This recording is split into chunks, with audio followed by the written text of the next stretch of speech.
Buongiorno, ben ritrovati con Focus TG. Ieri una giornata storica per l'autonomia differenziata, il DDL Calderoli che è stato approvato all'unanimità in Consiglio dei Ministri. Vediamo un servizio che riepiloga la situazione e intanto vediamo anche in regia Andrea Basso e Italo Morao, vediamo la prima pagina del Gazzettino di oggi. Ora tocca alla cabina di regia per i livelli essenziali delle prestazioni. Che cosa sono i LEP e come funzionano? Finalmente tutti i giornali e tutte le televisioni si stanno occupando dell'autonomia. Dopo 5 anni e oltre dal referendum del 22 ottobre del 2017, noi abbiamo, come sapete, sempre spinto perché l'autonomia prendesse questa strada. È arrivata una svolta importantissima. Abbiamo avuto un'intervista esclusiva ieri sera col presidente Luca Zaia che risentiremo tra poco. Ma intanto il servizio di Rina Paronetto che riassume un po' la giornata di ieri. Vediamo.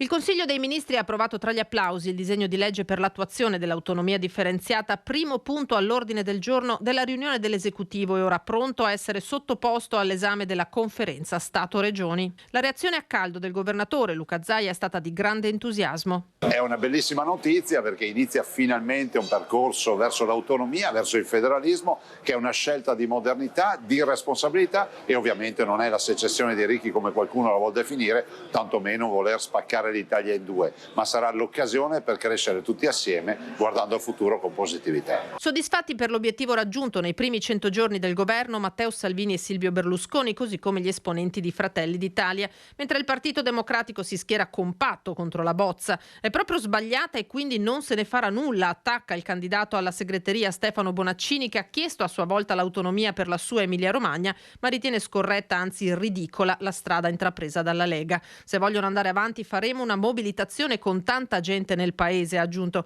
Per il leader CGIL Maurizio Landini un progetto che va contro l'Italia, posizioni che poche ore prima dell'approvazione Zaia aveva respinto con queste parole. Mi spiace vedere che ancora ci sia qualcuno che sostiene che questa sarà la fine del nostro paese. Non sarà così.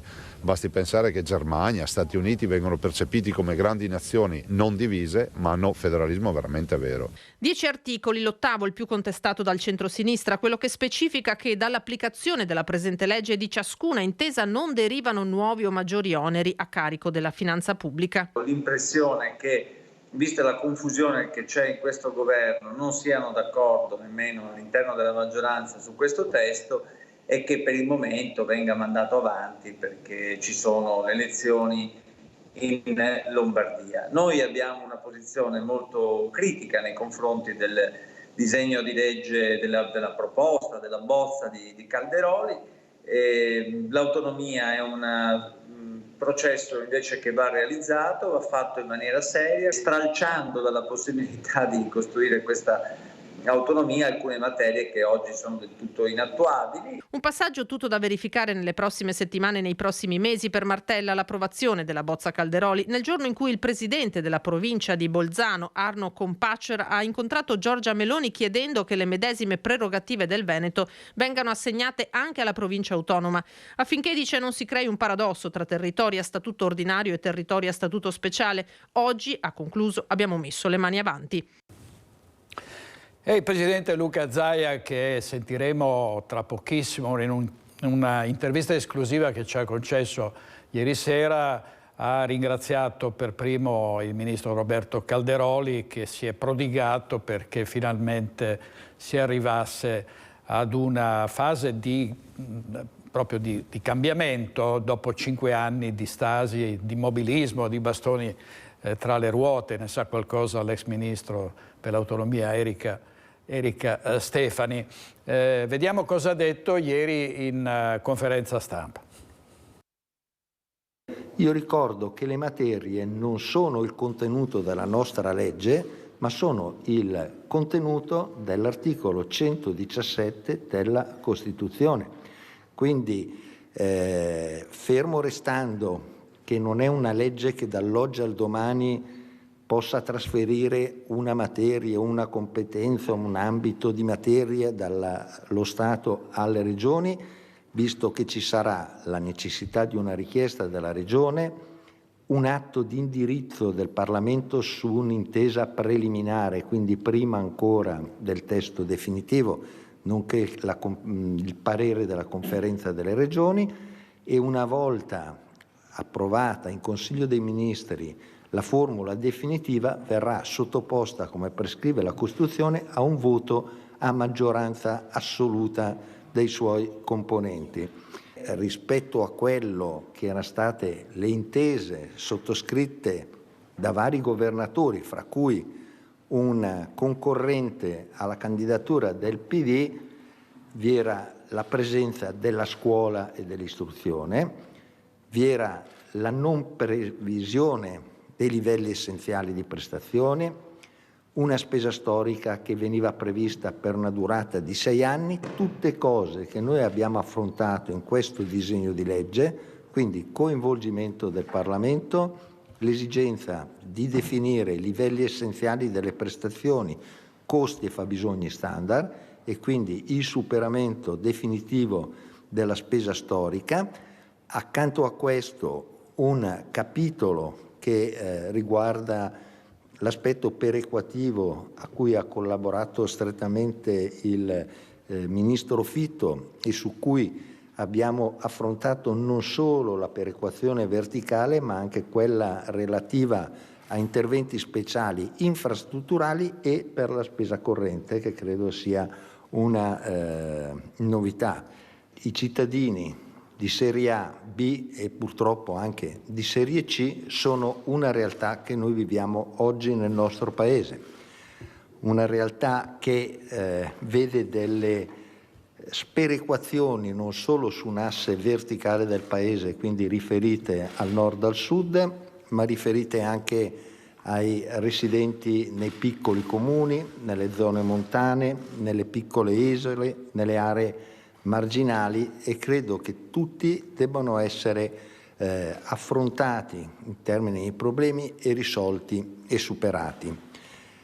Non posso che verificare che la responsabilità, come invece qualcuno tende a fare oggi, ovvero di attribuire all'autonomia differenziata la presenza di diversità così macroscopiche, non può essere assolutamente riferita all'autonomia differenziata, perché l'autonomia differenziata fino ad oggi non c'è stata e quindi evidentemente è frutto di una gestione centralista che vi è stata fino ad oggi. Come ho sempre detto, noi abbiamo un treno che si chiama Italia, e se una parte dovesse essere rallentata, viene a rallentarsi tutto il Paese, e quindi io mi auguro che con questa legge ci sia un locomotore che tira e un locomotore che spinge, perché se tutti e due spingeranno nella stessa direzione avremo un'Italia ad alta velocità.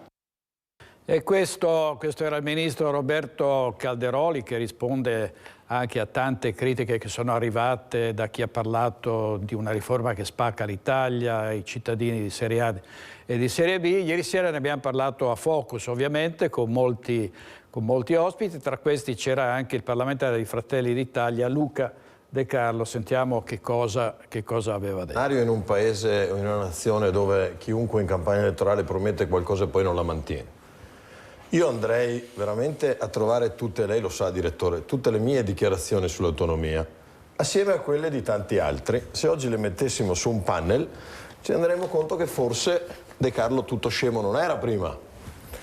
E la dimostrazione è in quello che è successo oggi. Quando in campagna elettorale qualcuno diceva ma no, ma voi l'autonomia non la farete mai perché Giorgia Meloni è contro l'autonomia, ho ricordato a tutti che noi abbiamo una parola sola e che quella parola l'abbiamo sempre mantenuta, ed è per questo che con molta probabilità alle ultime politiche un veneto su 3 ha votato per Giorgia Meloni, perché probabilmente lei riconosceva questa grande capacità di mantenere quello che prometteva, ed è stato così.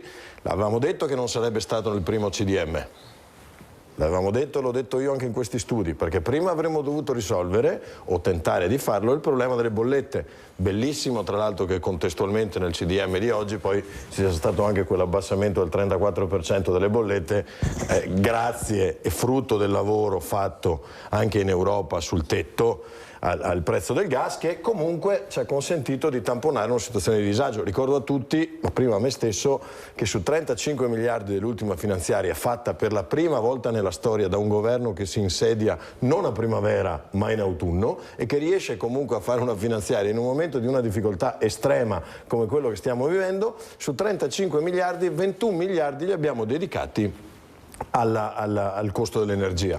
E quindi era anche difficile fare altro. Dopodiché l'abbiamo detto, qualcuno pensava che noi giocassimo, che facessimo finta o che lo usassimo solo così come una forma di captatio benevolenza nei confronti magari degli elettori dei nostri alleati. In realtà siamo stati chiarissimi subito e Calderoli va riconosciuto il grandissimo merito di essersi messo, io l'ho detto anche in questi studi, che Calderoli andava fatta una statua, perché a lui è stato dato il mandato di occuparsi delle riforme dell'autonomia e l'ha fatto da subito. E c'era qualcuno che diceva: ma come? Calderoli adesso è già qua con una bozza, presenta una bozza. E cosa doveva fare Calderoli? Quello era il mandato che aveva ricevuto. Doveva portare una bozza per iniziare a discutere di autonomia. Lo ha fatto. Per la prima volta nella storia siamo andati in CDM e guardi che questo governo è un governo serio, perché le bozze dei provvedimenti si vedono dopo i preconsigli o dopo i CDM. Vi ricordate tutti quando nel governo Draghi o nel governo Conte uscivano bozze che poi venivano cambiate, che poi c'erano manine? No, anche qui c'è una forma di serietà che è di tutto il Consiglio dei Ministri, perché guardate che io, che vivo quotidianamente la realtà romana, non percepisco tutte queste grandi divisioni che i giornali... Onorevole Luca De Carlo, ieri sera a Focus, tra poco daremo l'intervista, la lunga intervista in esclusiva che ci ha concesso ieri sera Luca Zaia. Diamo una notizia di cronaca che purtroppo riguarda la morte di un operaio, è una notizia che è arrivata questa mattina. Grazie regia, se la date per cortesia, che poi vediamo cosa abbiamo in collegamento in diretta. Abbiamo Arboit, Cristian Arboit con il sindaco Mario Conte, sempre sull'autonomia, e anche poi collegamenti da Venezia e da Padova. Da Venezia sulle spaccate per un corteo che è stato organizzato per il 24 febbraio dei cittadini, da Padova sulla questione delle bulle. Allora, la notizia sulla morte di un operaio non c'è ancora, va bene, non c'è ancora. Allora, facciamo così, diamo anche la morte di qualcuno. No, allora vediamo il servizio sul papà delle bulle, vediamo.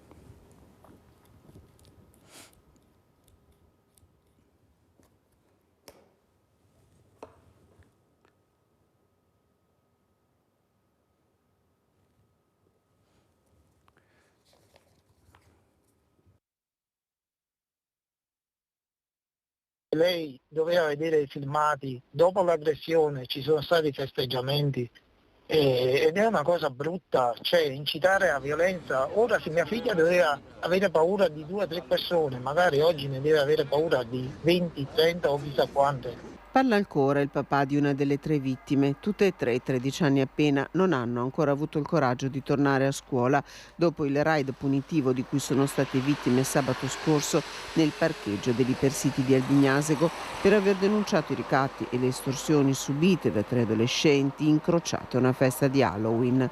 Sui social continuano le minacce nei loro confronti con dirette su vari canali come questa. L'ultima diretta che ho visto si girava in un pullman pieno di ragazzini e parlavano di questo. E parlavano di questo, citando le nostre figlie, citando l'aggressione. Hanno paura le giovanissime vittime e le famiglie. Le 3 autrici dell'aggressione sono state identificate, ma nei loro confronti non ci sono ancora provvedimenti. Per questo non capisce le parole rassicuranti pronunciate dal sindaco di Albignasego Filippo Giacinti, che al termine del vertice in prefettura a Padova aveva detto che il territorio e l'area del centro commerciale sono zone sicure. Quando vedi da un filmato 50 ragazzi intorno ai tuoi figli, non mi può parlare di territorio sicuro se 4-5 macchine che sono scese di gente comune che faceva la spesa ha girato il volto dall'altro lato. Perché? Perché la gente ha paura, perché se qualcuno si fermava e interveniva prendeva le stesse botte che ha preso il papà dell'amica di mia figlia. Grande l'amarezza di questo genitore che a domande come questa della figlia non sa come rispondere. Siamo state 2 volte dai carabinieri, papà, e ora? Ma forse era meglio che pagavo? Ma forse era meglio che subivo? Sindaco, mi dia questa risposta. Noi ci aspettavamo di DASPO, ci aspettavamo degli allontanamenti di queste ragazze. Chi è allontanato attualmente è mia figlia, chi non dorme la notte attualmente è mia figlia, chi ha paura di perdere la testa e non essere razionale attualmente è mia figlia. Ci colleghiamo adesso con Valentina Visentin da Maserà, con il sindaco di Maserà che parla della situazione, perché questo è il paese in cui abitano alcune delle ragazze che hanno aggredito le 13enni all'Intercity di Padova. Vediamo. A te la linea, Valentina. Sì, buongiorno da Maserà. Siamo venuti qui in questo comune della cintura urbana di Padova perché per continuare a parlare di questo fenomeno delle baby bulle che hanno accerchiato, picchiato in una sorta di spedizione punitiva alcune ragazze di 13 anni che ancora in questi giorni vivono nel terrore, fanno fatica ad uscire da casa, ancora ricordando quanto è accaduto sabato al centro commerciale Hypercity di Maserà. Purtroppo è il comune di residenza e quindi quasi il quartier generale di queste ragazze. Qui con me c'è il sindaco Gabriele Volponi che ben conosce questo fenomeno, perché sindaco lei conosce queste ragazze, è una situazione che purtroppo qui in paese aveva già dato alcuni problemi. Sì, diciamo che il contesto di questo episodio si rifà a Maserà, ma contesti come questi ormai nella vita quotidiana ci sono in moltissime altre realtà comunali, perché per me che sono 20 anni io ho visto ciclicamente le generazioni compiere degli atti, e quando parlo di generazione intendo quella adolescenziale o preadolescenziale, commettere degli atti che non andava bene. È singolare che siano delle ragazze, però è capitato. Sì, gli episodi ci sono stati, in particolare negli ultimi 6 mesi. Parlare di baby gang organizzato di quartier generale, insomma, oggi i giovani tramite degli strumenti possono fare quartier generale da qualunque altra parte. Se il gruppo è formato da 20-25 ragazzi, sicuramente non sono tutti di Maserà, sono anche dei comuni limitrofi. Infatti come sindaci ci aggiorniamo perché normalmente si spostano da un territorio a un altro, e purtroppo viviamo anche questo problema sociale, che è un problema sociale che è causato da questi adolescenti o preadolescenti, ma alla base c'è la mancanza di famiglia dietro, e quindi noi dobbiamo stimolare le famiglie, quindi noi genitori, ad avere un controllo prima di tutto dei nostri ragazzi e secondo di dargli sempre quotidianamente l'insegnamento giusto. So che sembra facile a parole perché è molto complicato nella vita quotidiana, ma è un obbligo che come genitori, come famiglie abbiamo. Che tipo di problemi hanno dato qui a Maserà, in qualche locale, anche tra ragazzi? Lei quest'estate aveva preso anche dei provvedimenti per i parchi pubblici? Sì, i parchi pubblici, la chiusura, l'ordinanza di non entrare a determinati orari, perché insomma ci ritrovavamo fuori a degli orari consoni per poterci trovare, schiamazzi e qualche volta anche qualche danno. Che siano riconducibili a loro, questo non lo posso dire oggi. Abbiamo aumentato la videosorveglianza, abbiamo acquistato nuovi strumenti anche mobili per il controllo del territorio. episodi. Gli episodi sono senza colluttazione, ma sempre alcuni accerchiamenti fatti a ragazzi di pari età o anche a bambini più piccoli, che potrebbe essere pensato da loro come uno scherzo, però per i genitori posso capirlo che diventano delle inquietudini, perché nel momento in cui un bambino minacciato o al quale è stato creato inquietudine va a casa e dice che non vuole più andare a scuola, è legittimo che un genitore si preoccupi. Noi abbiamo preso provvedimenti perché non vogliamo che nel territorio libero di Maserà ci possano essere questi episodi, e quindi non me la prendo direttamente con i ragazzi perché non sono nessuno per prendermela se non il sindaco del comune, ma in questo caso siamo davanti a degli episodi che hanno un risvolto giudiziario, quindi ci sarà le autorità preposte che prenderanno interventi. Da parte mia c'è l'obbligo di sensibilizzare le famiglie a circoscrivere e ad eliminare completamente questo tipo di episodi. Come sindaco anche voi avete bisogno delle indicazioni per agire. C'è stata una riunione in prefettura che ha coinvolto il sindaco di Albignasego, perché nella fattispecie l'episodio è avvenuto nel suo comune, ma anche lei come sindaco sta cercando di interagire con le forze dell'ordine per avere insomma quantomeno una direttiva su come comportarsi per arginare questo fenomeno. Certo, il comando provinciale mi ha chiamato, avremo un appuntamento a breve, abbiamo intenzione di creare degli incontri anche per i genitori legati alla legalità, contro il bullismo, coinvolgeremo la scuola, il comitato dei genitori con il quale sono in contatto, e svilupperemo ciò che facciamo già di abitudine, soltanto che avrà una marcatura completamente diversa visto l'episodio che è successo ad Albignasego. Allora, grazie a Valentina Visentin in diretta da Maserà. Andiamo adesso a Mestre, dove c'è Ilaria Marchiori, e parliamo di un corteo che hanno organizzato i cittadini per il 24 febbraio contro le spaccate. A te la linea, Ilaria. Sì, buongiorno direttore, buongiorno ai nostri telespettatori. Come vedete ci troviamo qui a Mestre in Corso del Popolo. Le spaccate soprattutto nelle ultime settimane sono state moltissime, in particolare tra Mestre e Marghera, addirittura si è arrivati a quasi una al giorno, con più modalità differenti, e quindi cittadini, commercianti, associazioni hanno detto basta. Già sappiamo che sono sempre stati finora in prima linea per chiedere maggiore sicurezza, ora ancora di più sono pronti a partire per questo corteo. Insieme a me qui c'è l'avvocato Matteo D'Angelo dell'associazione Altobello in Cammino, proprio per parlare di questo corteo che inizialmente doveva essere entro il 4 febbraio, dunque prima dell'inizio dei festeggiamenti del Carnevale, poi invece avete deciso di posticiparlo, quindi la data ora ufficiale è il 24 febbraio. Alle 18:30 partiremo, il concentramento è al piazzale della TVO davanti alla stazione. Il percorso si snoderà da via Dante, via Sernaglia, poi via Piave fino ad arrivare alla Galleria Matteotti. Si sta definendo con la questura il percorso ufficiale e poi tutti i dettagli verranno forniti nei prossimi giorni, insomma. Al momento ci sono già delle adesioni? Sì, sono più di 30 le adesioni, oltre ai 16 comitati e gruppi cittadini iniziali. Come vedete sono molti di più le adesioni di quelli iniziali, quindi vuol dire che la tematica e le proposte sono sentite e condivise. Allora, voi che cosa volete comunicare con questo corteo? Qual è il vostro messaggio, soprattutto le vostre richieste? Sono 3 gli obiettivi fondamentalmente, che sono tutti intrecciati l'uno con l'altro, perché non si può parlare di sicurezza senza parlare di degrado e di decoro urbano, non si può parlare di sicurezza senza parlare anche di politiche di welfare volte a sostenere le marginalità e le problematiche, perché necessariamente non possiamo fare di tutto un'erba un fascio, non possiamo equiparare la problematica del tossicodipendente alla problematica creata dal vandalo. E quindi è evidente che ognuno per suo conto deve dare il proprio, e quindi questi sono i 3 filoni principali delle nostre rivendicazioni e delle nostre richieste. Anche perché, avvocato, ricordiamo che le spaccate che ci sono state ultimamente in realtà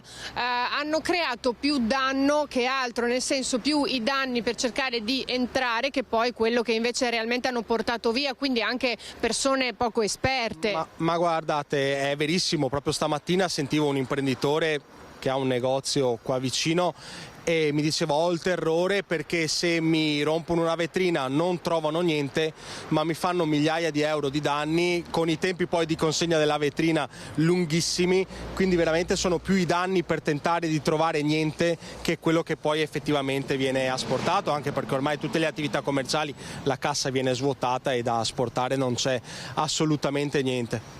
Ecco, la sicurezza è una delle tematiche che sta più a cuore ai cittadini, soprattutto per chi vive in terraferma, però abbiamo visto che anche a Venezia città sono aumentati gli episodi di microcriminalità. Sì, guardate, allora sulla sicurezza dobbiamo avere il coraggio di dire una cosa.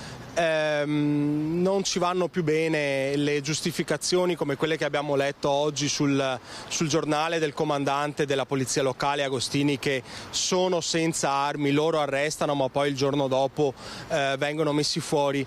Devono necessariamente porre in essere degli strumenti prima che vengano effettuati gli atti vandalici, quindi noi per questo chiediamo più controllo, perché non è possibile che loro dichiarino di aver arrestato la coppia che ha fatto 11 spaccate tra la notte tra il 23 e il 24 gennaio, che li abbiano arrestati, ma in realtà il controllo del territorio sarebbe servito a evitare le 11 spaccate. 11 spaccati in una notte sono enormi, sono tantissime, è un numero enorme, vuol dire che il territorio non è presidiato, ecco perché chiediamo che ognuno per il proprio conto faccia la propria parte. E questa richiesta la chiederanno a gran voce appunto nel corteo che si svolgerà il 24 febbraio e che noi ovviamente seguiremo. Se non ci sono altre domande ringrazio l'avvocato Matteo D'Angelo dell'associazione Altobello in Cammino e restituisco la linea allo studio. Grazie Ilaria Marchiori da Mestre. Adesso tra pochissimo ci colleghiamo con Cristian Arboi, che dovrebbe essere in compagnia di Mario Conte, sindaco di Treviso. Ovviamente parliamo anche con Conte dell'autonomia e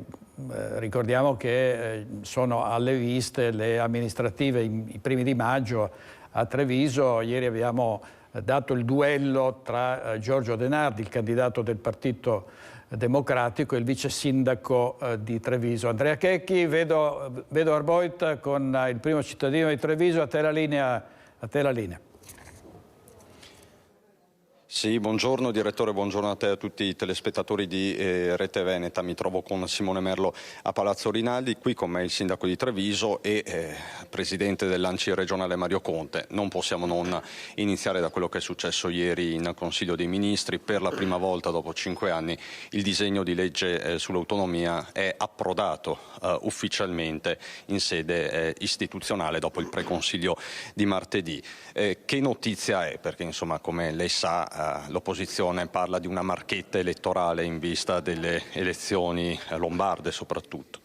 In realtà l'autonomia faceva parte del programma di governo del governo Meloni e quindi credo che sia un atto di responsabilità nei confronti degli italiani che hanno scelto di dar fiducia a questo governo e soprattutto un atto di fiducia nei confronti di una regione Veneto che ha molto contribuito da un punto di vista elettorale alla vittoria del centrodestra, e soprattutto i veneti si sono espressi 5 anni fa a favore di questa riforma importante legata all'autonomia, che significa per noi amministratori maggiori responsabilità e maggiore attenzione nei confronti della gestione delle risorse pubbliche. Quindi nessuno vuole sottrarre nulla ad altre regioni, chiediamo semplicemente di avere maggiore autonomia da un punto di vista della gestione delle risorse, perché abbiamo dimostrato nel campo, e credo che il presidente Zaia da questo punto sia il protagonista proprio di questo esempio virtuoso di buona amministrazione, che in Veneto,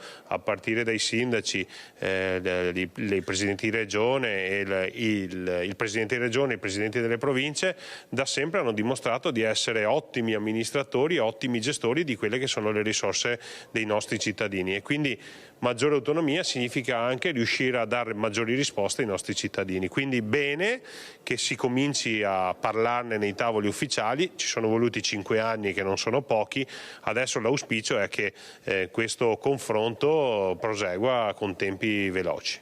Ecco, sarà una maratona questo, quasi senza dubbio. Direttore, ti leggo solo il primo comma dell'articolo 3 di questo disegno di legge, che dice molto brevemente che cosa? Che a questo punto, per dare attuazione all'articolo 116, terzo comma della Costituzione, quello delle materie per intenderci, servono i livelli essenziali di prestazione, quindi i famigerati, i famosi LEP, i relativi costi e fabbisogni standard, quindi si parla di costi standard e non dei costi storici. Anche questo è un dato significativo da un certo punto di vista. Certo, per fare tutto questo servirà tempo, molto tempo. Sindaco Calderoli dice lo faremo in un anno.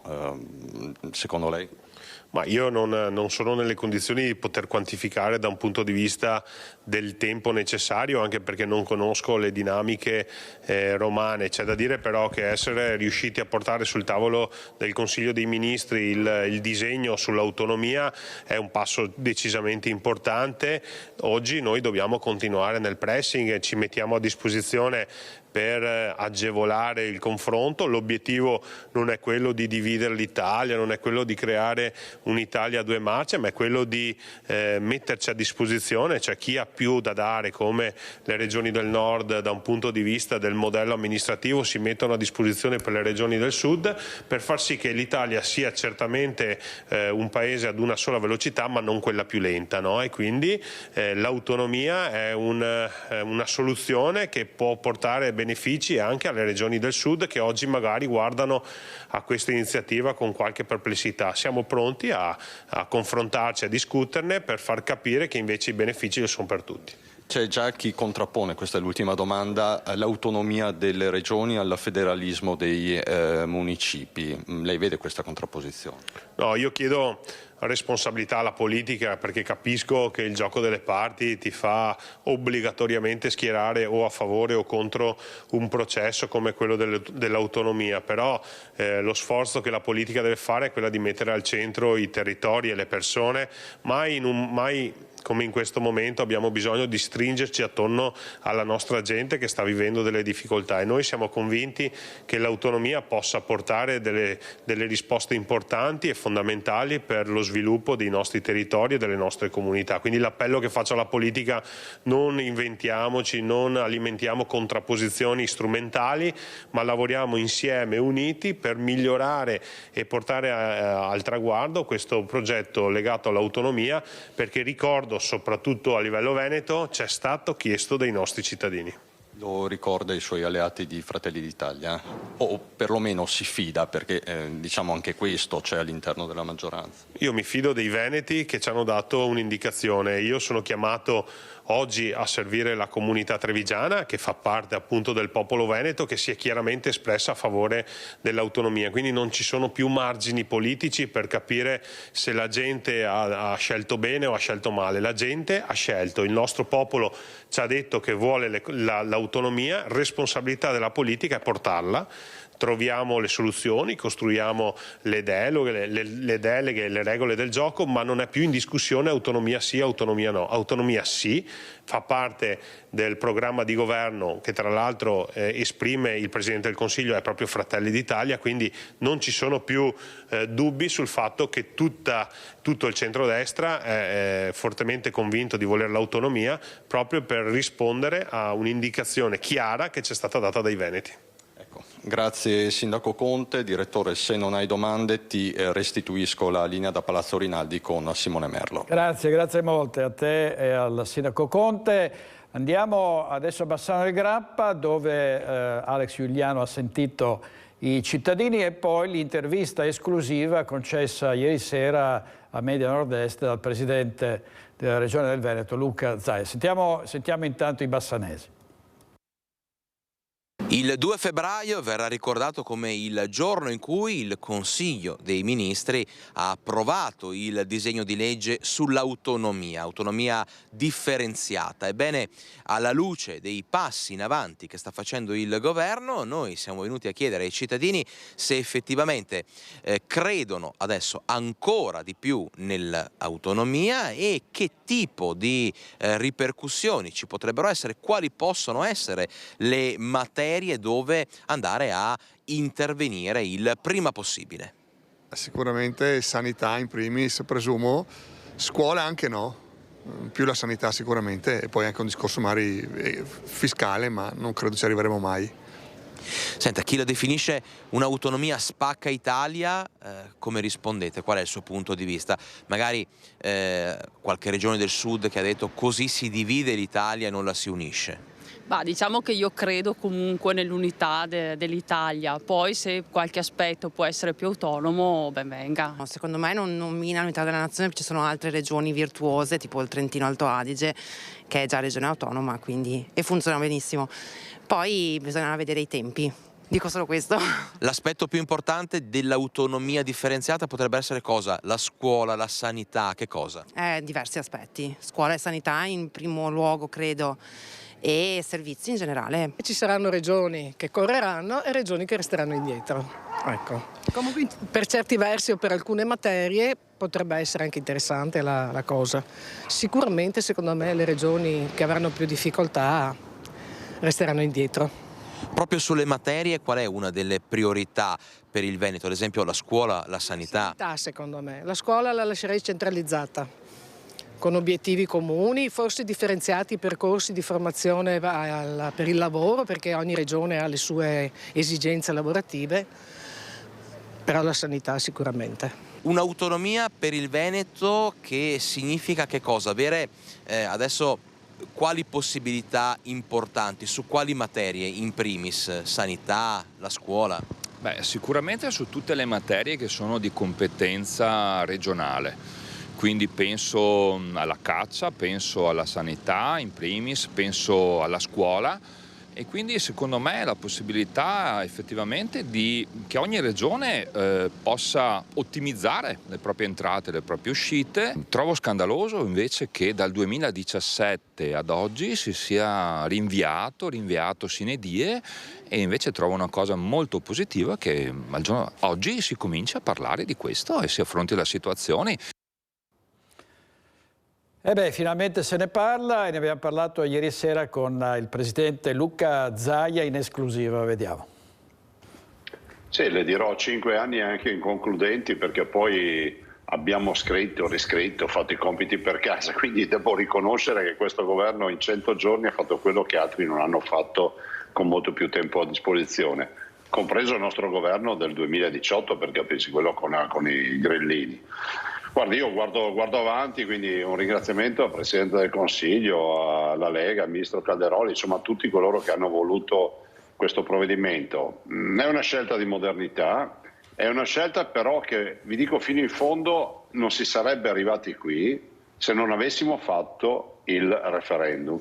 Vi ricordate tutte le polemiche, Zaia sprechi i soldi per il referendum perché tanto basta una delibera.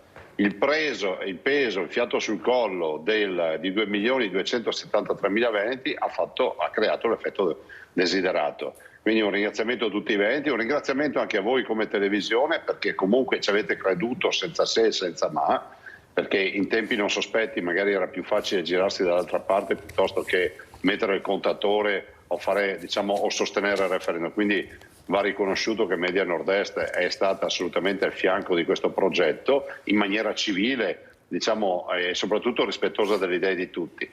Dall'altro dico che non è che abbiamo chiuso l'operazione, ma finalmente abbiamo iniziato il percorso dell'autonomia. Io sarò lì a monitorare affinché venga espletato nel rispetto del Parlamento, nel rispetto delle regole democratiche.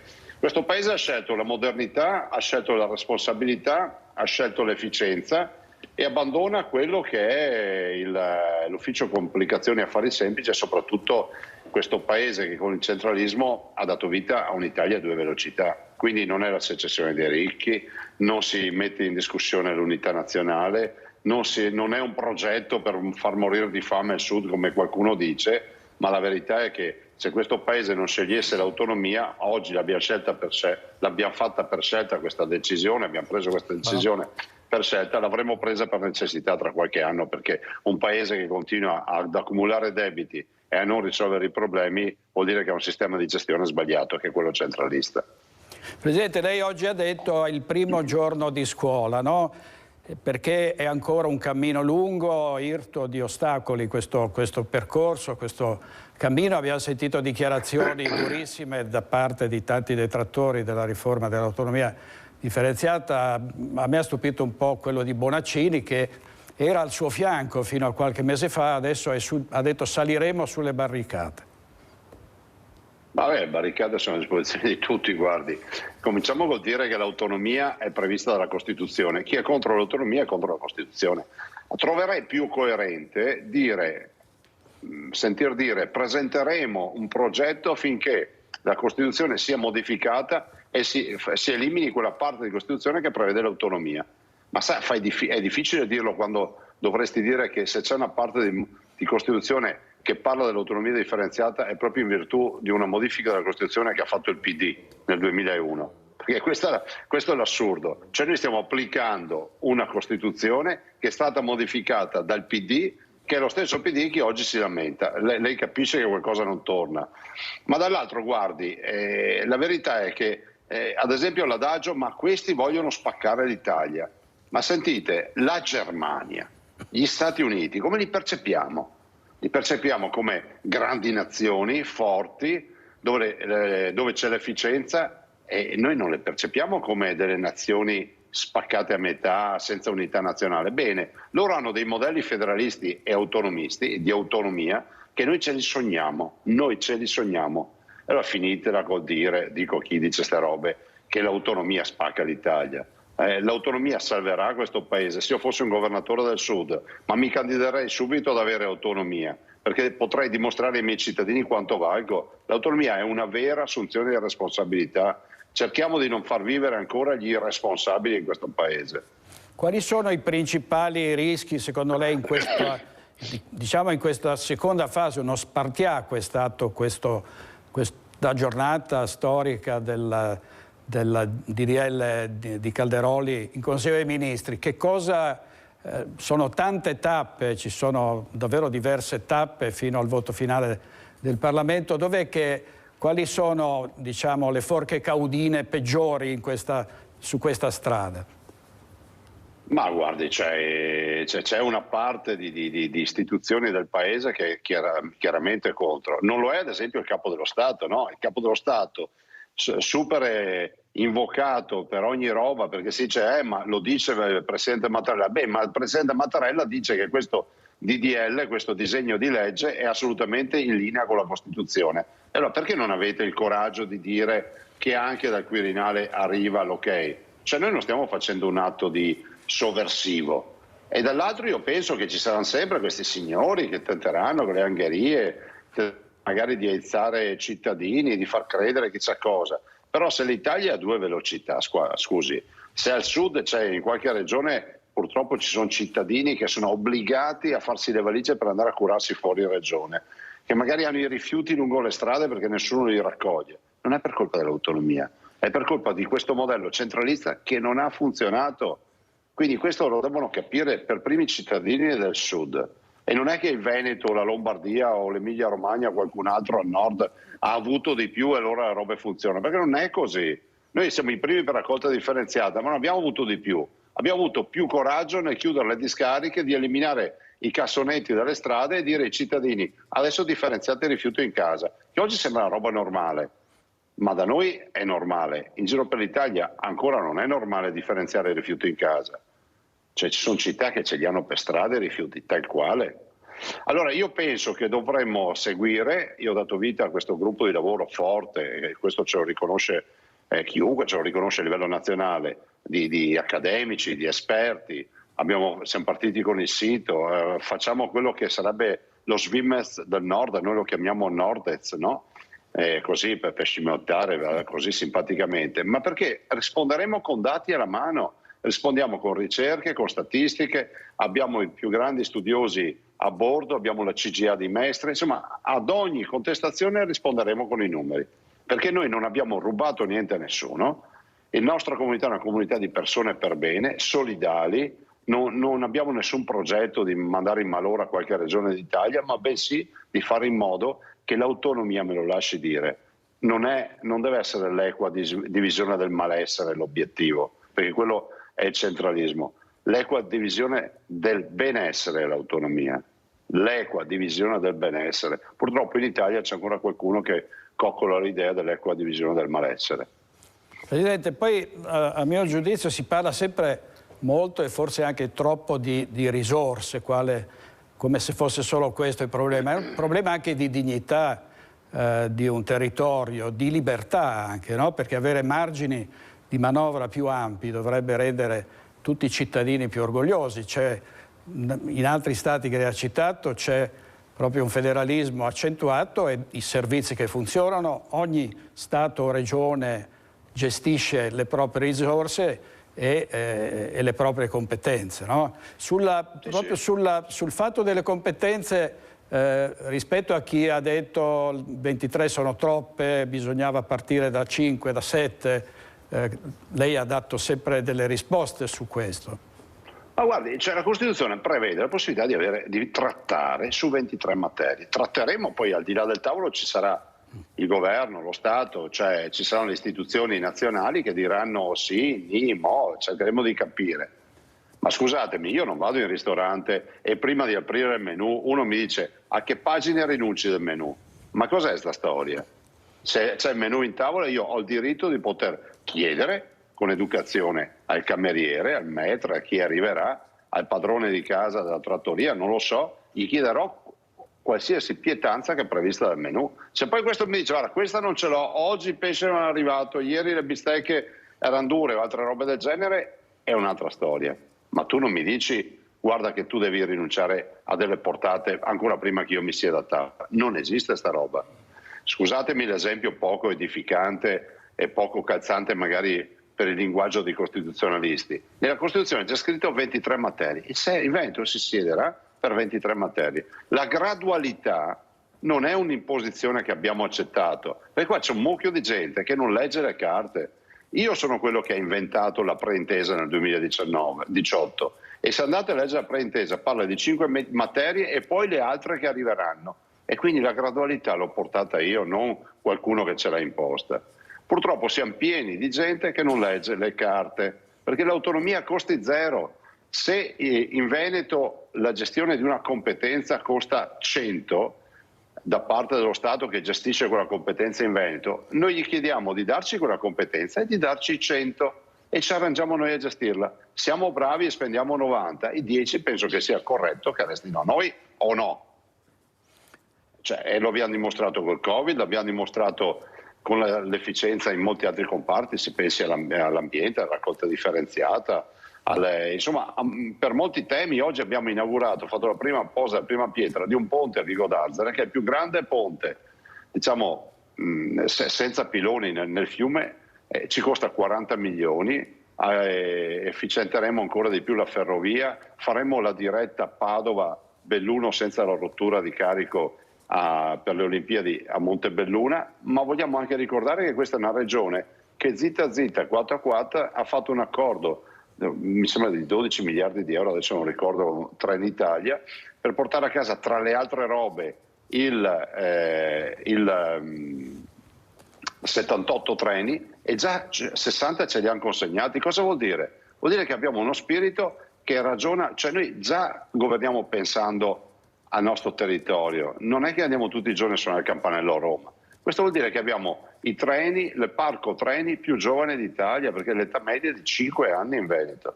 Questo vuol dire essere autonomi, vuol dire fare delle scelte e assumersi le responsabilità delle scelte.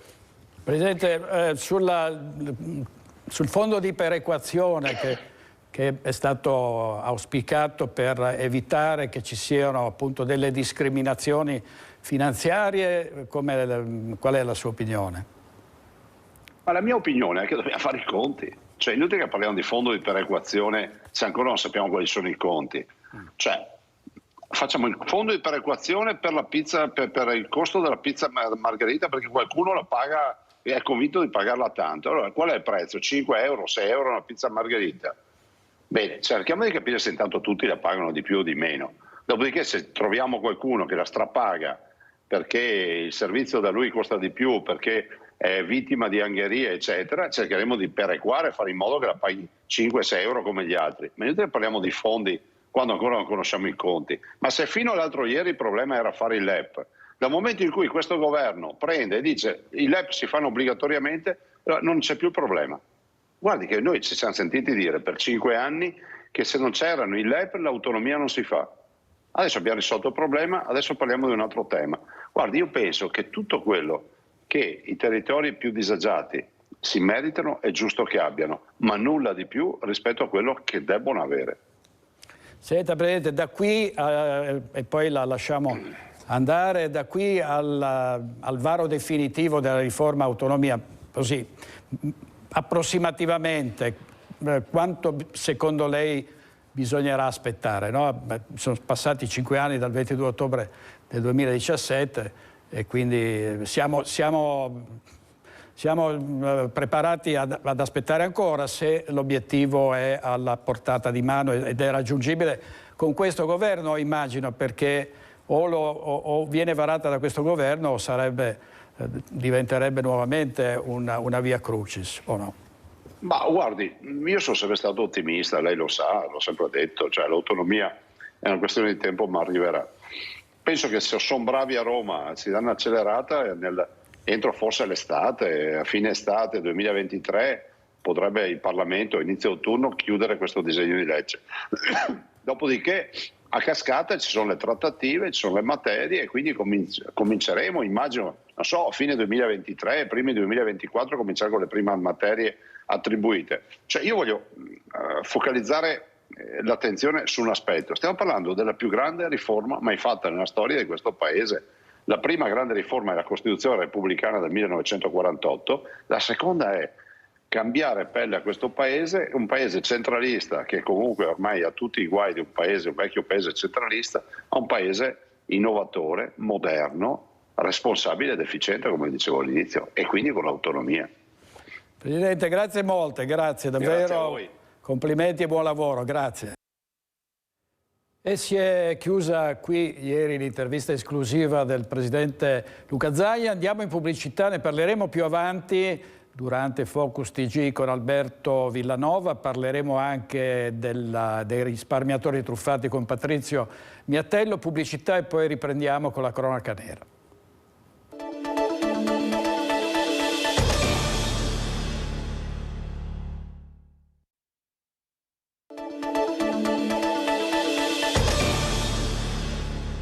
Nuovo in diretta con Focus TG, ricorderete la vicenda tremenda dell'uomo e della donna che furono aggrediti e feriti. Ferita era stata la moglie 84enne di Giorgio Miatello, che poi però perse la vita. È stato invece dimesso il marito, l'89enne Giorgio Miatello, e questo fatto gravissimo era accaduto il 27 dicembre scorso e per questo fatto è in carcere la figlia di Letta. Vediamo.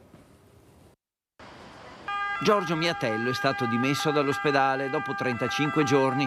Quando è stato ricoverato era in condizioni gravissime, ora sta meglio. Tutto era accaduto il 26 dicembre, quando la moglie Maria Angela Sarto è stata aggredita e uccisa nella loro abitazione di San Martino di Lupari, omicidio per il quale è accusata una delle due figlie di Letta, che si trova in carcere a Verona sotto stretta sorveglianza con la pesante accusa di omicidio volontario. Unico testimone di quanto accaduto, Miatello ora sarà sentito dai magistrati.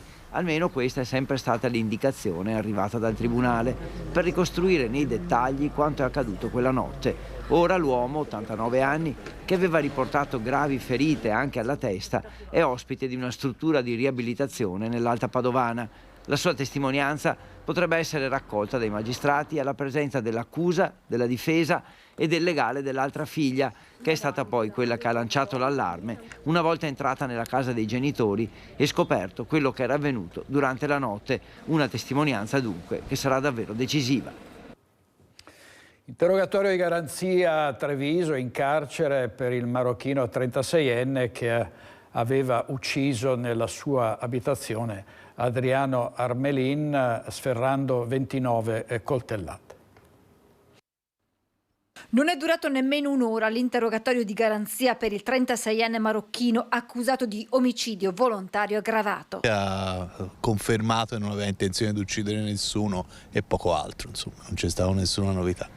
La svolta è arrivata dalla magistratura, che ha appesantito la posizione del 36enne che rischia ora l'ergastolo. Fra le aggravanti quella della crudeltà. Adriano Armelin, semilegato, è stato colpito ben 29 volte. Chiara la posizione del legale dello straniero. Io dico semplicemente che di qui a dire che c'è in una persona che è tornata indietro, che non ha rubato nulla, che ci sia tutta questa caterva di aggravanti e di volontà omicida, secondo me bisognerà che il pubblico ministero, insomma, dimostri tante cose, perché un conto è dimostrarle qui adesso, un conto è quando poi si va a sentenziare nel merito, insomma, sono contesti proprio differenti. Più che un interrogatorio, commenta l'avvocato Viggiano, è stato uno sfogo nel quale il 36enne si è anche lamentato delle parole del presidente Luca Zaia poco dopo l'efferato delitto. Perché Zaia disse di buttare via la chiave quando successe il fatto, una battuta che gli è rimasta impressa. Ecco. Se avessi potuto, spiega il legale, avrei chiesto il giudizio abbreviato,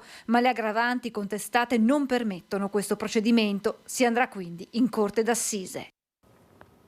Purtroppo sono in aumento i suicidi giovanili, di giovanissimi in particolare. Spresiano nella Marca sotto shock per la morte di Francesca Tagliapietra, una giovanissima ballerina 17enne che è stata trovata morta a Venezia ai Giardinetti. Vediamo. Suicidio e adolescenza, due strade concettualmente lontane che mai come in questo periodo viaggiano sullo stesso tracciato. Depressione, isolamento, ansia sociale, elementi pericolosi che raccontano il dramma di una nuova generazione. Purtroppo l'emergenza è da alcuni anni che noi l'avvertiamo come operatori scolastici ma anche operatori sanitari, e devo dire è stato fatto anche un lavoro di rete in questi anni, soprattutto post pandemia, perché i disagi credo che insomma nel periodo adolescenziale siano tipici della persona che è in crescita e che quindi deve anche strutturarsi. Una vera e propria pandemia nella pandemia, considerando che il suicidio è la seconda causa di morte tra i giovani in tutta Europa. Numeri drammatici, esplosi soprattutto dopo l'emergenza Covid, didattica a distanza e isolamento. Una pandemia che per 2 anni ha reso debole la rete collettiva, a volte annullandola. E mai come in questo momento per i giovani la scuola può diventare un vero e proprio salvagente sociale. Questi ragazzi hanno vissuto invece 2 anni con la paura di contrarre una malattia, di portare malattie a casa, la paura dell'altro. Quindi sicuramente la scuola è penso una dei luoghi dove i nostri giovani possono crescere e formarsi una personalità migliore.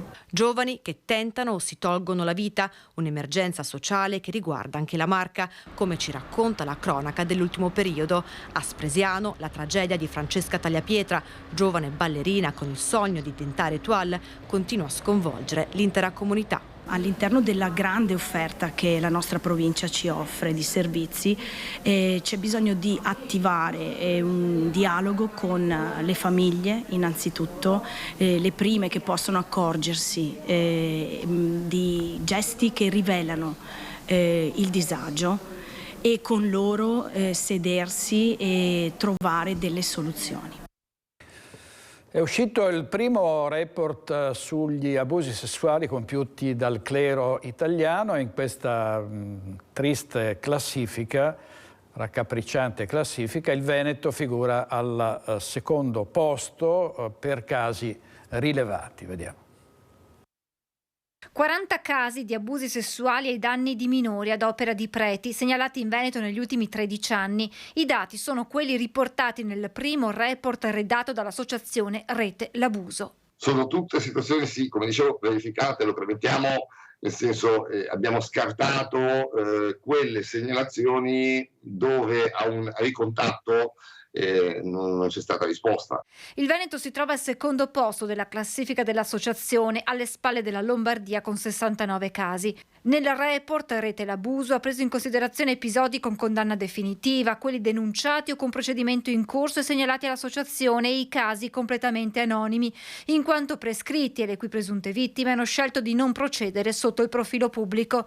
418 i casi rilevati a livello nazionale, numeri, secondo Zanardi, in difetto rispetto alla reale portata del fenomeno. I soli 400 e passa casi che abbiamo censito noi durante il report, e questi avvengono in 15 anni, ragazzi, sono tantissimi. Parliamo unicamente di abusi sessuali a danno di minori e commessi unicamente da sacerdoti. Per Rete l'Abuso sarebbe opportuno intervenire per avere una statistica più precisa dei casi e operare sulla prevenzione. La prevenzione sta in quegli strumenti che fornisce anche appunto il certificato antipedofilia, o almeno applicato correttamente li fornirebbe. In questo caso l'applicazione italiana, come spiego, è disastrosa. Tuttavia è una norma europea introdotta con il Lanzarote che negli altri paesi funziona. Purtroppo un altro incidente sul lavoro questa mattina. Un operaio che è caduto dentro a una cisterna, è avvenuto a Pressana in provincia di Verona, e l'uomo è stato estratto già privo di vita. Andiamo ancora in pubblicità e poi torniamo con Alberto Villanova e con Patrizio Miatello. A tra poco.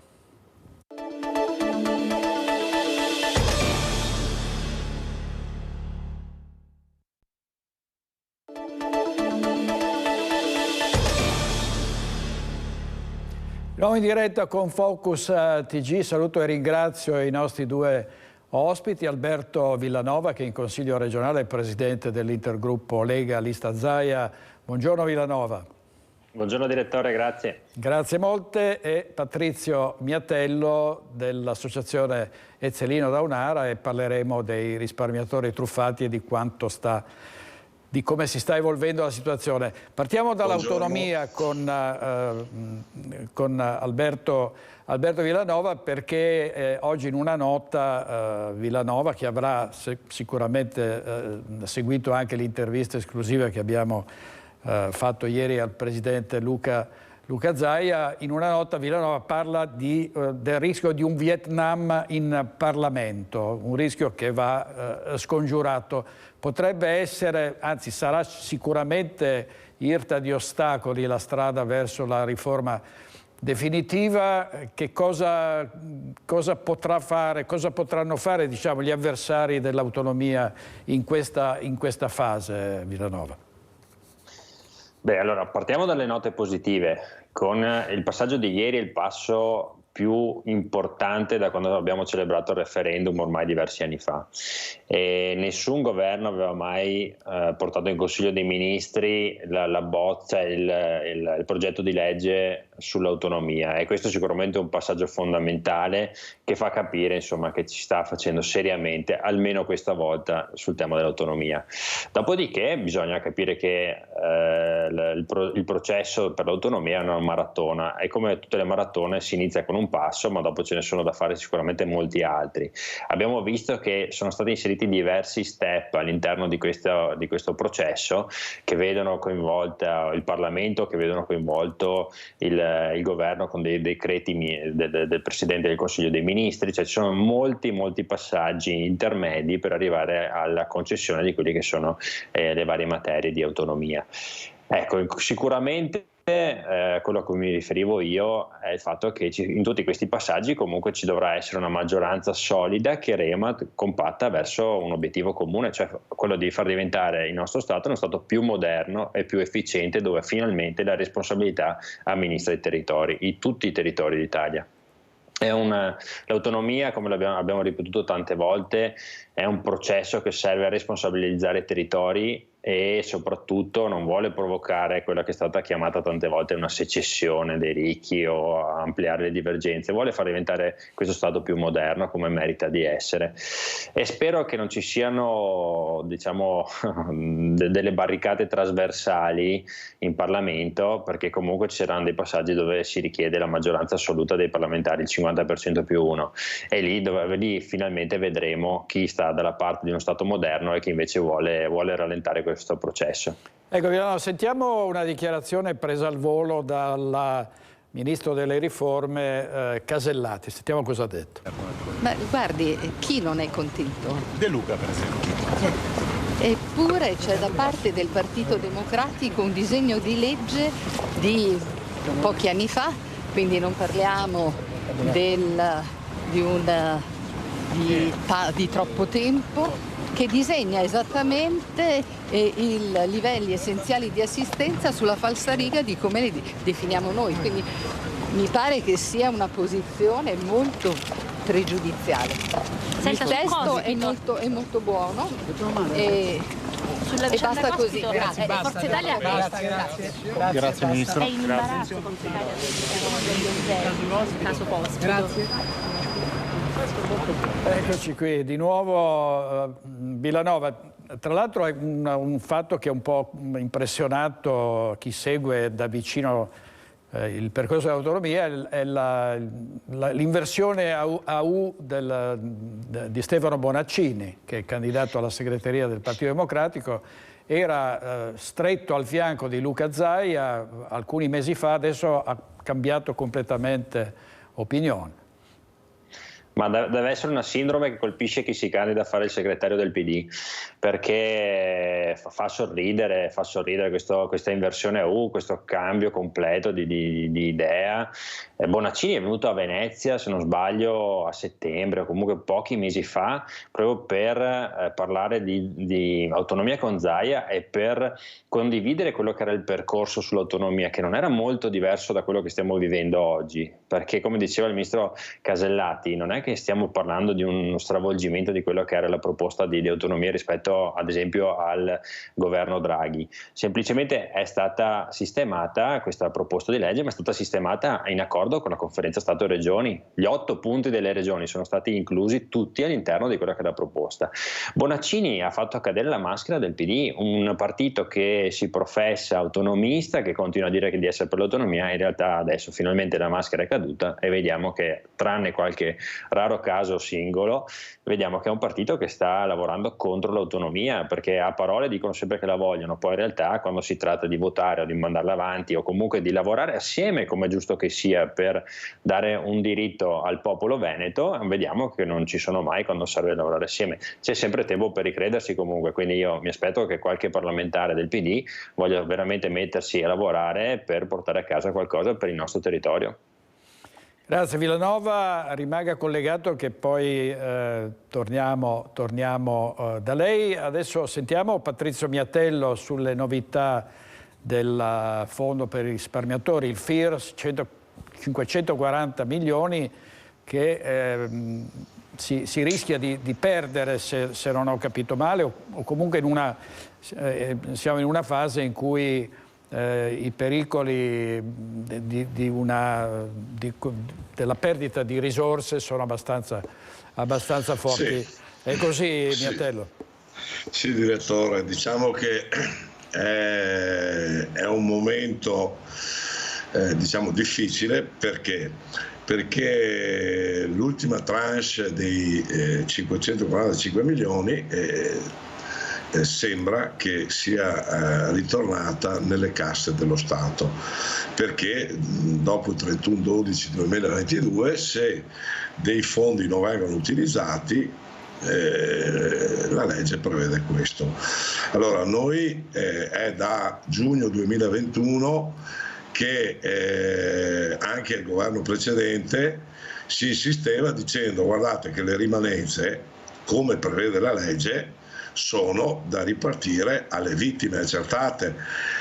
Ecco, il tempo è andato avanti, adesso si sentono delle frasi da parte dei politici che dicono ma vabbè, insomma uno ha portato a casa il 30%, e insomma c'è questa tendenza a sminuire quello che è stata la sofferenza. Io sono d'accordissimo che avere già portato a casa il 30% è stato un miracolo però, attenzione, che è andato a salvare 140.000 famiglie, cioè stiamo parlando di persone che erano state già messe in estrema crisi prima del Covid e prima della guerra. Cioè, un conto è se uno ha 5.000 euro di risparmio, può ricevere una bolletta maggiorata, può avere delle spese, ma chi non aveva niente, cioè, se uno aveva 10.000 euro come Veneto Banca Popolare Vicenza,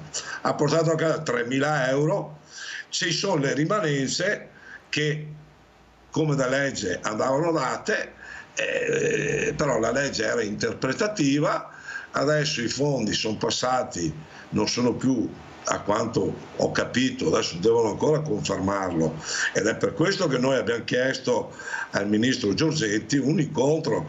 Cioè, a questo punto, siccome noi abbiamo detto era previsto, dacci un incontro, metti sti soldi, non ci dà l'incontro, io mi auguro che lo dia nel rispetto delle persone che stanno aspettando, che hanno la speranza di ricevere, cioè chi ha ricevuto 3.000 euro di indennizzo dei suoi 10.000, portarsi a casa altri 1.000 euro, 1.500, in molti casi salva persone che sono in estrema crisi economica. Detto questo, io a questo punto chiedo solo che da parte del MEF il ministro Giorgetti ci dia questo appuntamento che tutte le associazioni hanno chiesto, perché io sono andato giù il 1° febbraio assieme a una delegazione di associazioni rappresentative di tutti i risparmiatori. Se il governo per necessità o intende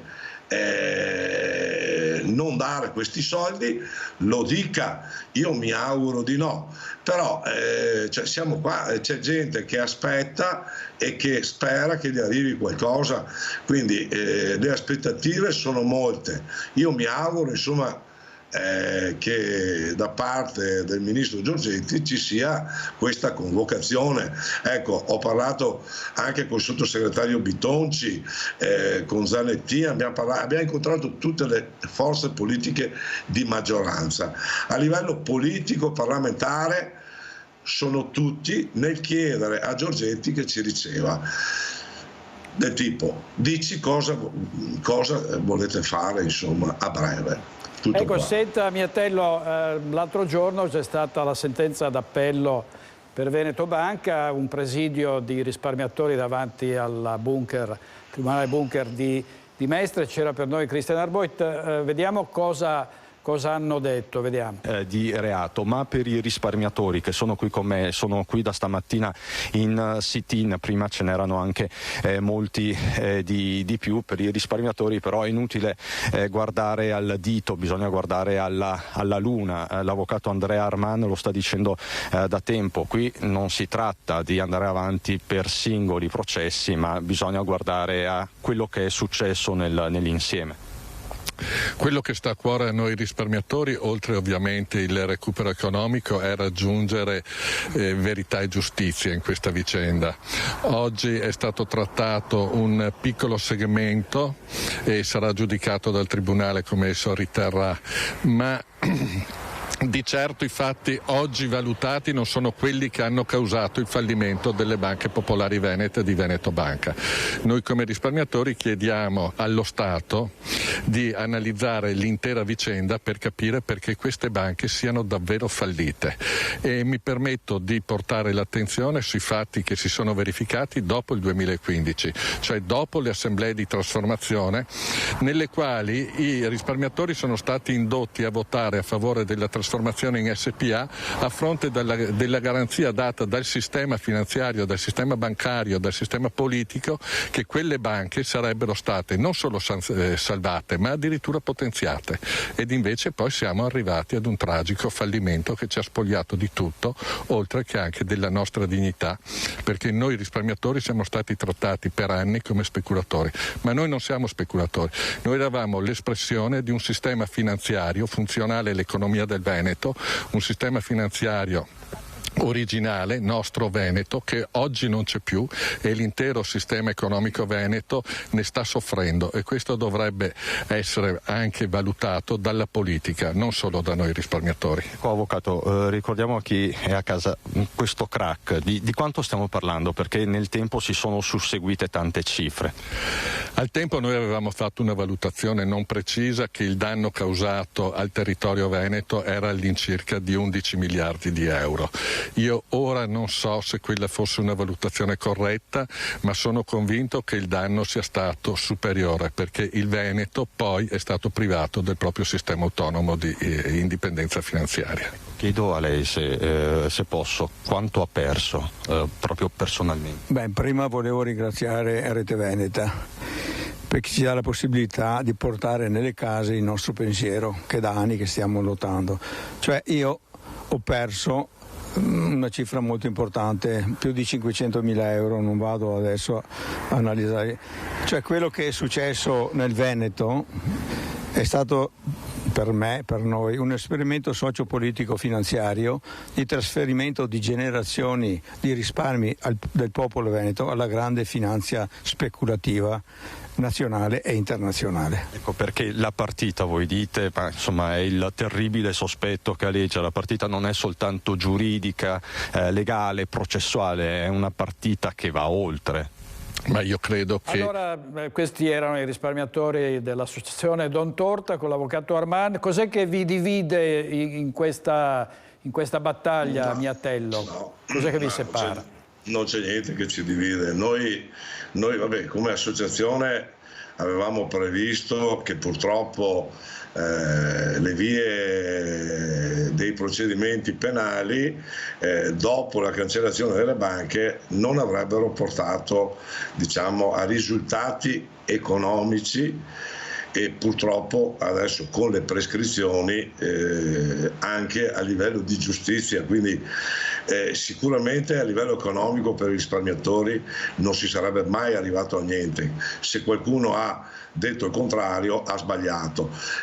L'unica cosa che si poteva fare era progettare un fondo come il fondo per le vittime della strada, perché non si poteva sapere chi era o chi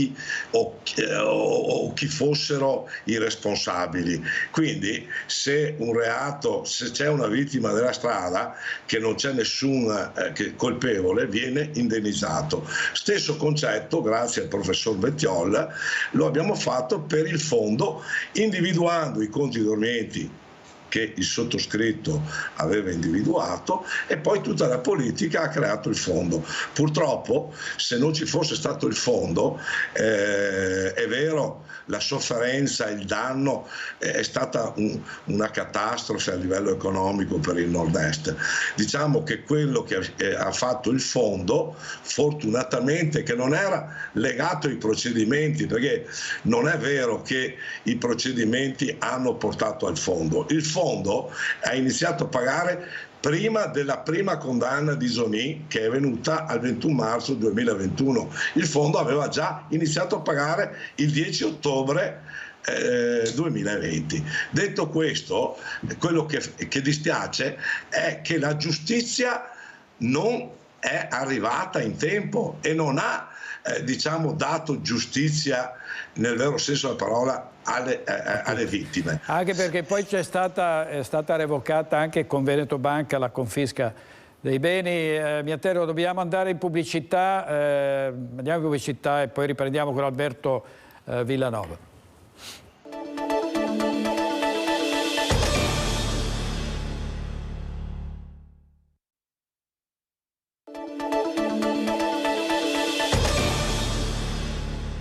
stata disposta una scorta con auto blindata, come vedete dal titolo dei giornali, per il sottosegretario Andrea Ostellari, che è nel mirino di gruppi anarchici per il caso del detenuto Cospito, la vicenda del 41 bis. Ostellari ha la delega per le carceri e quindi potrebbe essere a rischio e gli è stata data una scorta. Villanova, tornando all'autonomia, certo oggi inizia una maratona, lei diceva un percorso molto, molto difficile, ci sono 18 tappe di questo percorso, la conferenza unificata, quindi con regioni, comuni, province, il parere del Consiglio dei Ministri e poi di nuovo alle Camere, poi il voto finale con un voto che deve essere il 50+1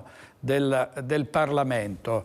Si parla, i più ottimisti parlano della possibilità di arrivare alla fine nel 2024, non più tardi. Cosa ne pensa? Ma intanto abbiamo capito che abbiamo un obiettivo con tanti ostacoli davanti, no? Questa corsa ostacoli ormai è chiara ed evidente. E 2024, se metterei la firma per essere sicuro che questa autonomia arrivi nel 2024 o comunque che arrivi in tempi ragionevoli come quello di una legislatura, perché bisognerà convincere 3/4 di questo Stato che non vuole rinnovarsi. Io penso abbiate sentito tutti, ho letto comunque l'intervista De Luca che è stata fatta l'altra sera da Fazio, cioè si pongono davanti all'autonomia delle questioni che non stanno né in cielo né in terra, sembra quasi che non si voglia entrare nel merito delle questioni e questa è la cosa che mi fa più paura, perché se il PD o le forze di opposizione avranno la voglia e l'interesse a sedersi e lavorare per fare una riforma condivisa, io credo che si possano mettere delle questioni che portano anche dei miglioramenti. Se invece ci sarà, come è stato fatto fino ad oggi, delle barricate pretestuose emesse a priori, io credo che allora lì veramente il Parlamento potrebbe diventare un grosso tra virgolette problema, un grosso freno a quello che a questa riforma. E io devo dire che sono felice per il passaggio di ieri, perché ripeto è un passaggio molto importante che non avevamo mai fatto, e un po' sono preoccupato perché so che comunque c'è una grande parte di questo Stato che non vuole andare in questa direzione, e so che quando questa parte dello Stato che riguarda governatori, funzionari ministeriali, quello che è un po' il sottobosco anche romano, si mettono d'accordo, so che possono complicare molto la vita di queste riforme. Certo. E questo sicuramente mi preoccupa. Non voglio rovinare l'atmosfera di felicità di oggi, però so che non sarà facile sicuramente. Però insomma sì, è vero, ci sono tanti problemi, però abbiamo titolato appunto con una frase, un mantra del Presidente Zaia: pancia a terra verso la riforma. Villanova, grazie molte, grazie a Villanova e grazie anche a Patrizio Miatello, a presto e buon lavoro a entrambi.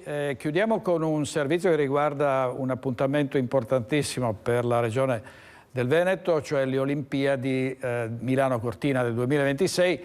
Ci sono preoccupazioni sui lavori che stanno andando avanti, ma si temono ritardi anche per quanto riguarda gli impianti sportivi. A Cortina d'Ampezzo ovviamente c'è entusiasmo. Sentiamo interviste di Tiziana Bolognani. Io spero che il Belluno emerga, che tutti la conoscano, perché sono tantissimi che non conoscono Belluno. L'attesa per le Olimpiadi Milano-Cortina 2026 suscita entusiasmo anche a Belluno, città e provincia che sperano di poter beneficiare del richiamo che solo un evento di portata mondiale può garantire anche dal punto di vista della mobilità. Sono tutti lavori che sviluppano il territorio, queste robe qua, e quindi ci sta avanti col progresso, perché se no siamo sempre indietro qua e si faranno anche l'autostrada magari. Anche un pezzo che ci si aspetta una viabilità decente per poter arrivare ad accedere a queste grandi manifestazioni. Senz'altro è un fiore all'occhiello per Belluno, che comunque Cortina lo è da anni. Ma la preoccupazione è proprio quella, il potersi arrivare, dunque il classico caos che c'è ogni fine settimana. Una bella occasione per la provincia di Belluno, Anche se comunque mancano tante infrastrutture come città di capoluogo, mancherebbero tanti alberghi, se arriva tanta gente sicuramente non so se Cortina riesce a ospitare tutta questa gente. Insomma, una viabilità all'altezza e qualche albergo in più per rendere davvero ospitale la provincia intera che guarda a Cortina pronta a rivivere i fasti del 56. Finalmente Cortina fa qualcosa, speriamo che riacquisti il prestigio che aveva negli anni scorsi. Del 56 che non eravamo più abituati a avere tanta gente qui da noi, è una bella cosa, penso. Sicuramente una grande opportunità per il luogo, per il posto. Cortina è magnifica, è la perla delle Dolomiti, è stupendo insomma. Qualche perplessità sulla pista da bob, soprattutto sui costi esorbitanti per la realizzazione del nuovo sliding center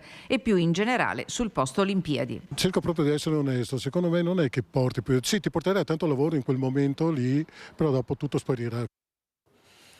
Bene, grazie molte a Tony Esposito e Italo Morao questa mattina in regia, grazie a voi che ci avete seguiti, ci rivediamo domani a mezzogiorno con Focus TG. Buona giornata.